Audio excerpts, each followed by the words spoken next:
ஓம் மகாலட்சுமி ச வித்மஹே விஷ்ணு பத்னி ச தீமஹி தன்னோ லக்ஷ்மி பிரசோதயாத்.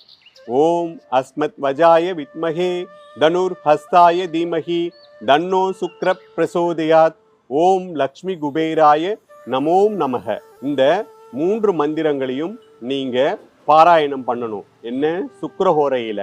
நீங்க வீட்டில் இருந்தா மகாலட்சுமியோட காயத்ரி, சுக்கிர பகவானுடைய காயத்ரி, லக்ஷ்மி குபேரருடைய காயத்ரி, இல்லைன்னா ரொம்ப எளிதா எல்லாராலையும் சொல்லக்கூடிய ஓம் லக்ஷ்மி குபேராய நமோம் நமக சொல்லி நீங்க மலர் தூவி, அல்லது மலர் இல்லை அப்படின்னா அக்ஷதை கலந்து நீங்க அதை தூவி நீங்க அர்ச்சனை செய்து நீங்க பூஜை செய்யும் பொழுது, அல்லது இருந்த இடத்துலயே இந்த ஸ்லோகங்களை கூறி நீங்க தியானம் செய்யும் போது கண்டிப்பாக உங்க வறுமை நீங்கி செல்வம் பெருகும், உங்கள் வாழ்வில் வெற்றி பெறுவீர்கள்.